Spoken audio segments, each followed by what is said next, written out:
Hello students, आशा है कि आप सब स्वस्थ होंगे। तो बच्चों, आज मैं आपकी कक्षा 7 की पुस्तक हमारी विरासत एवं विभूतियाँ इसका पाठ 7 श्री राम तपस्थली देवप्रयाग लेकर आई हूँ। और जो भी नए बच्चे हैं वो मैं उनसे कहना चाहती हूँ कि मेरे चैनल को सब्सक्राइब करिए ताकि आपको मेरी आने वाली इसी तरह की अच्छी अच्छी वीडियो टाइम से मिल जाएं। और जो भी नए हैं बच्चे, वो उन्होंने जो भी मेरी पुरानी वीडियोस नहीं देखी हैं तो वो मेरे डिस्क्रिप्शन बॉक्स में जाकर देख सकते हैं। वहाँ पर आपको पुराने चैप्टर्स की वीडियो मिल जाएगी। और लाइक करिए, शेयर करिए इस वीडियो को ज़्यादा से ज़्यादा अपने फ्रेंड्स को, ताकि वो भी अपने उत्तराखंड की विरासत और विभूतियों को जान पाएँ। तो बच्चों, चलिए ज़्यादा देर न करते हुए शुरू करते हैं आज का हमारा ये पाठ 7 श्री राम तपस्थली देवप्रयाग। और मैं एक चीज़ और कहना चाहती हूँ कि आप इस वीडियो में लास्ट तक बने रहिएगा, क्योंकि हम लास्ट में इसी पाठ से संबंधित कुछ महत्वपूर्ण प्रश्नों को भी देखेंगे। तो चलिए शुरू करते हैं हमारा ये वीडियो। सनातन धर्म में गंगा को सबसे पवित्र नदी माना जाता है। तो बच्चों, जो हमारा सनातन धर्म है उसमें गंगा नदी ही सबसे पवित्र नदी मानी जाती है। अलकनंदा और भागीरथी नाम की इसकी दो धाराएं देवप्रयाग में मिलती हैं। तो बच्चों, कभी कभी प्रश्न ये भी बन जाता है कि देवप्रयाग में कौन कौन सी धाराओं का मिलन होता है। तो किन किन धाराओं का मिलन होता है? अलकनंदा और भागीरथी का। जब ये दोनों जो धाराएं हैं ये देवप्रयाग में मिलती हैं तो इनका नाम क्या हो जाता है? यहीं से इसका नाम फिर गंगा हो जाता है। उत्तराखंड के प्रसिद्ध पंच प्रयागों में हिमालय की ओर बढ़ते हुए यह पहला प्रयाग है, देवप्रयाग। तो सबसे पहला जो प्रयाग हमें मिलता है जब हम हिमालय की ओर जाते हैं तो देवप्रयाग हमें सबसे पहले मिलता है। यहाँ संगम के ठीक ऊपर स्थित है रघुनाथ मंदिर। रघुनाथ किसे बोला जाता है बच्चों? ये श्री राम जी को। तो उनका यहाँ पर मंदिर है। इस मंदिर का निर्माण 8वीं सदी में आदि गुरु शंकराचार्य जी ने कराया था। मोटर मार्ग का निर्माण होने से पूर्व ऋषिकेश से नाई मोहन, महादेव चट्टी, व्यास घाट चट्टियों से होकर देवप्रयाग के लिए पैदल मार्ग था। पैदल यात्रा के समय में देवप्रयाग इसलिए भी महत्वपूर्ण था कि यहाँ से उत्तराखंड के चारों जो प्रमुख तीर्थ हैं, जिनमें कौन कौन से हैं देखिए। 4 प्रमुख तीर्थ यमुनोत्री, गंगोत्री, केदारनाथ और बद्रीनाथ। ये चारों तीर्थ 140 से 200 किलोमीटर के दायरे में आते थे। तो इससे क्या होता था कि जब कोई देवप्रयाग में जाता था दर्शन के लिए तो वहाँ वो ये सारे जो उत्तराखंड के प्रमुख तीर्थ हैं उनके भी दर्शन वो कर लेता था। योग वासिष्ठ ग्रंथ में वर्णित है कि रावण से युद्ध में विजयी होने के बाद रामचंद्र जी ने हिमालय में जाकर प्रायश्चित करने का निर्णय लिया। शिव भक्त ब्राह्मण विद्वान राजा को मारने का उनको पश्चाताप हो रहा था। हालांकि लक्ष्मण ने उन्हें समझाने का बहुत प्रयास किया था कि आपने माता सीता का हरण करने वाले रावण को मारकर कुछ भी गलत नहीं किया है।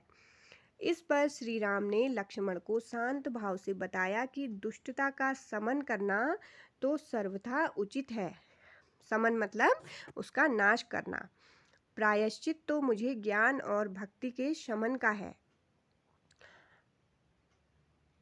त्रेता युग में देवप्रयाग में ही तप करके श्री राम जी ब्रह्म हत्या के पाप से मुक्त हुए थे। देवप्रयाग नामकरण की कहानी यह है कि देव शर्मा नाम के एक ऋषि के तप से प्रसन्न होकर विष्णु भगवान ने उनको यहाँ दर्शन दिए थे। नागर शैली में निर्मित देवप्रयाग मंदिर के ऊपरी हिस्से में बाद में ताम्र छत्र और स्वर्ण कलश स्थापित किया गया। और देखिए, गर्भगृह में 6 फीट ऊंची चतुर्भुज स्वरूप की पाषाण मूर्ति है। पूजन के समय इस मूर्ति की 2 बाहों को ढक दिया जाता है। मंदिर परिसर में शंकराचार्य, हनुमान और शिवजी के भी मंदिर है। मंदिर में एक शिलालेख भी है जिसमें ब्राह्मी लिपि से में कुछ नाम अंकित किए गए हैं। दक्षिण भारत से आए तिलंग भट्ट ब्राह्मणों को गढ़ नरेश ने मंदिर के पुरोहित होने का अधिकार दिया था। तो उस मंदिर की पूजा का अधिकार किसको दिया था? दक्षिण से आए हुए तिलंग भट्ट ब्राह्मणों को किसने दिया था? वहाँ के जो गढ़ नरेश थे उन्होंने। वर्ष 1803 में गढ़वाल में भीषण भूकंप आया। इस भूकंप से देवप्रयाग का रघुनाथ मंदिर भी क्षतिग्रस्त हो गया, जिससे क्या हुआ? मंदिर टूट गया था। तब ग्वालियर नरेश दौलतराव सिंधिया ने इस मंदिर का पुनर्निर्माण कराया था। सामान्य व्यक्ति से लेकर सेठों नरेशों की इस पवित्र मंदिर के प्रति अगाध आस्था या श्रद्धा रही है। महारानी अहिल्याबाई और सेठ राय बहादुर सूर्यमल ने यहाँ सदा व्रत की व्यवस्था की।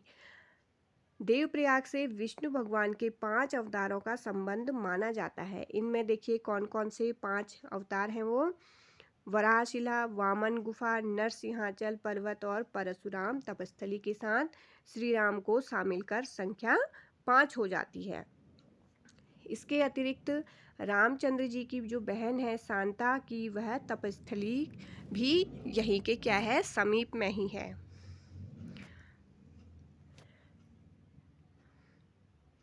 जहां उसने श्रृंगी मुनि से विवाह करने के लिए तप किया था। श्री रामचंद्र जी की जो बहन है उनका नाम क्या बताया है? शांता। वहाँ पर उनकी तपस्थली भी है, उन्होंने तप किया था और उसने क्या किया? श्रृंगी मुनि से वहाँ पर विवाह करने के लिए तप किया था। श्रृंगी मुनि के तप के बाद ही राजा दशरथ के 4 पुत्रों का जन्म हुआ था। गिद्धांचल नाम की पहाड़ी पर स्थित देवप्रयाग में जटायु द्वारा तप किए जाने की भी मान्यता है। वहाँ कहा जाता है कि लक्ष्मण ने सीता को जहाँ छोड़कर विदा किया था, सीता विदा कुटी नाम का वह स्थान देवप्रयाग से बद्रीनाथ की ओर 4 किलोमीटर दूर स्थित है। अलकनंदा और भागीरथी नदी के संगम पर स्थित चट्टान के कटाव से 2 कुंड बन गए हैं। अलकनंदा की ओर के कुंड को वशिष्ठ कुंड और भागीरथी की ओर के कुंड को क्या कहा जाता है? ब्रह्मकुंड। भारत सरकार ने यहाँ केंद्रीय संस्कृत विश्वविद्यालय की स्थापना की है। देश विदेश के प्रतिभाशाली शिक्षार्थी छात्रावास में रहकर शिक्षा ग्रहण करते हैं। उत्तराखंड सरकार ने वर्ष 2021 में देवप्रयाग को कुंभ क्षेत्र में शामिल कर दिया है।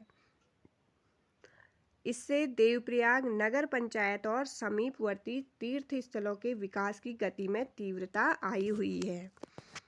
इसके साथ ही क्षेत्र में पर्यटकों की संख्या में भी निरंतर वृद्धि हो रही है।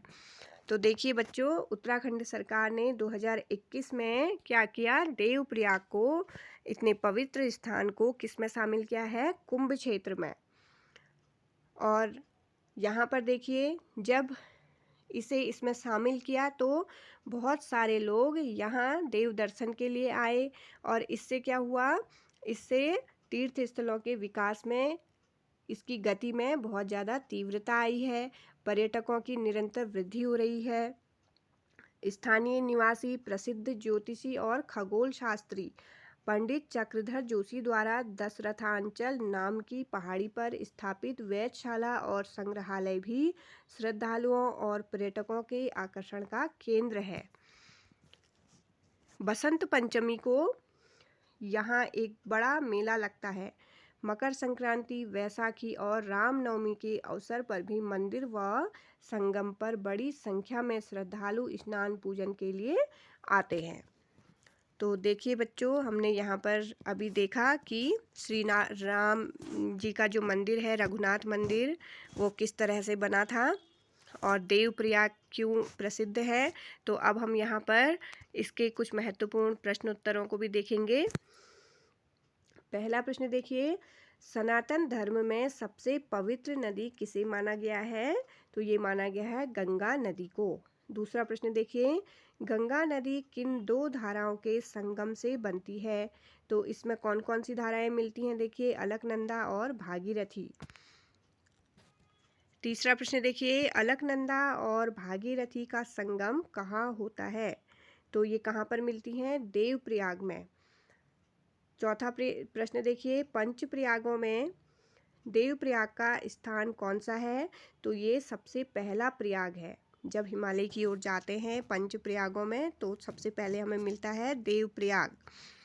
और अलकनंदा और भागीरथी जब देवप्रयाग में मिलती हैं तो वहाँ पर से वो किस नाम से प्रसिद्ध हो जाती हैं? गंगा नाम से। पांचवा प्रश्न देखिए, देवप्रयाग में संगम के ऊपर कौन सा प्रमुख मंदिर है? तो ये है श्री रघुनाथ मंदिर। छठा प्रश्न देखिए, रघुनाथ मंदिर का निर्माण किसने और कब कराया था? तो ये 8वीं सदी में आदि गुरु शंकराचार्य जी ने। सातवां प्रश्न देखिए बच्चों, मोटर मार्ग बनने से पहले देवप्रयाग जाने का मार्ग कैसा था?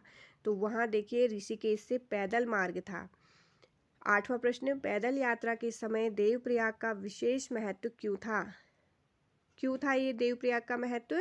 क्योंकि जो चारों प्रमुख तीर्थ अभी मैंने आपको बताए तो वो चारों तीर्थ 140 से 200 किलोमीटर के दायरे में पूरे आ जाते थे और जो भी भक्तजन होते थे वो देवप्रयाग में जाते समय इन सभी प्रमुख तीर्थों के भी दर्शन करते हुए जाते थे। 9वें प्रश्न में देखिए, योग वशिष्ठ ग्रंथ के अनुसार श्री राम ने प्रायश्चित का निर्णय क्यों लिया था? तो उत्तर है रावण वध के पश्चात जब श्री राम जी ने रावण वध किया तो उसके बाद उन्हें कैसा महसूस हुआ? उन्होंने सोचा कि मैंने ब्रह्म हत्या कर दी है, तो ब्रह्म हत्या के पश्चात उन्हें पश्चाताप होने लगा था कि मैंने एक ब्रह्म हत्या की है और मुझे उसका प्रायश्चित करना चाहिए। अगला प्रश्न देखिए, प्रश्न नंबर 10, श्री राम ने प्रायश्चित को किसका समन बताया? किसका समन बताया था? ज्ञान और भक्ति के शमन का, जिससे उन्हें ज्ञान और भक्ति मिल सके। 11वां प्रश्न देखिए, त्रेता युग में श्री राम ने तप करके किस पाप से मुक्ति पाई? उत्तर है ब्रह्म हत्या के पाप से। 12वां प्रश्न देखिए, देवप्रयाग नामकरण का संबंध किस ऋषि से है? तो ऋषि देव शर्मा से है। 13वां प्रश्न, देवप्रयाग मंदिर किस स्थापत्य शैली में निर्मित है? तो ये है नागर शैली में। 14वां प्रश्न देखिए, देवप्रयाग मंदिर के गर्भगृह में कैसी मूर्ति स्थापित है? तो यहाँ है 6 फीट ऊंची चतुर्भुज पाषाण मूर्ति। 15वां प्रश्न देखिए बच्चों, पूजन के समय मूर्ति की किस विशेषता का ध्यान रखा जाता है? तो दोनों जो उनकी बाहें होती है मूर्ति की उन्हें ढक दिया जाता है। 16वां प्रश्न देखिए, देवप्रयाग मंदिर परिसर में किन देवताओं के अन्य मंदिर हैं? तो यहाँ है शंकराचार्य, हनुमान और शिव जी के मंदिर। 17वां प्रश्न देखिए, देवप्रयाग मंदिर के शिलालेख किस लिपि में है? तो ये है ब्राह्मी लिपि में। 18वां प्रश्न देखिए, मंदिर के पुरोहित बनने का अधिकार किन ब्राह्मणों को मिला? तो दक्षिण भारत से आए हुए जो तेलंग ब्राह्मण थे, भट्ट ब्राह्मणों को इसका पुरोहित का अधिकार बनने को उन्हें प्राप्त हुआ। 19वां प्रश्न देखिए, गढ़वाल में सन 1803 के भूकंप में कौन सा मंदिर क्षतिग्रस्त हुआ था? ये हुआ था रघुनाथ मंदिर। 20वां प्रश्न देखिए, रघुनाथ मंदिर का पुनर्निर्माण किसने कराया? ये कराया था ग्वालियर नरेश दौलतराव सिंधिया ने। 21वां प्रश्न देखिए, देवप्रयाग का संबंध विष्णु भगवान के कितने अवतारों से माना जाता है? तो ये 5 अवतारों से माना जाता है। 22वां प्रश्न देखिए, विष्णु के 5 अवतार स्थलों में कौन कौन से शामिल हैं? ये वराहशिला, वामन गुफा, नरसिंहाचल, परशुराम तपस्थली और श्री राम। तो ये इनके 5 अवतार माने जाते हैं विष्णु भगवान के। 23वां प्रश्न देखिए, श्री राम की बहन शांता की तपस्थली किस उद्देश्य से प्रसिद्ध है? ये श्रृंगी मुनि से विवाह हेतु तप करने के लिए। 24वां प्रश्न, राजा दशरथ के 4 पुत्रों का जन्म किस ऋषि के तप से जुड़ा हुआ है? ये श्रृंगी मुनि के तप से जुड़ा हुआ है। 25वां प्रश्न, देवप्रयाग में जटायु के तप से संबंधित पहाड़ी का नाम क्या है? ये है गिद्धांचल। 26वां प्रश्न, सीता विदा कुटी कहाँ स्थित है? ये देवप्रयाग से बद्रीनाथ मार्ग पर लगभग 4 किलोमीटर दूर पर स्थित है। 25वां प्रश्न, अलकनंदा और भागीरथी के संगम पर बने कुंडों के नाम क्या हैं? ये हैं वशिष्ठ कुंड और ब्रह्मकुंड। 28वां प्रश्न देखिए, देवप्रयाग में कौन सा केंद्रीय विश्वविद्यालय स्थापित किया गया है? यहाँ पर है केंद्रीय संस्कृत विश्वविद्यालय। 29वां प्रश्न, उत्तराखंड सरकार ने देवप्रयाग को कुंभ क्षेत्र में कब शामिल किया? ये किया था वर्ष 2021 में। और जब इसे शामिल किया तो वहाँ विकास भी तेजी से होने लगा, बहुत ज़्यादा पर्यटक आने लगे, वहाँ लोगों का व्यापार भी अच्छा होने लगा है और बहुत सारे लोग अब देव दर्शन के लिए उनकी भीड़ भी उमड़ने लगी है। प्रश्न नंबर 30 देखिए, दशरथांचल पहाड़ी पर स्थापित वेधशाला किसके द्वारा बनाई गई है? ये बनाई है पंडित चक्रधर जोशी द्वारा। तो बच्चों, आज का ये पाठ पूरा हो चुका है। मैं कल को फिर इसके आगे का पाठ आपके लिए लेकर आऊँगी। आप उस वीडियो में भी बने रहिएगा। मिलते हैं मेरी नेक्स्ट वीडियो में, तब तक के लिए जय हिंद, जय उत्तराखंड, बाय बाय।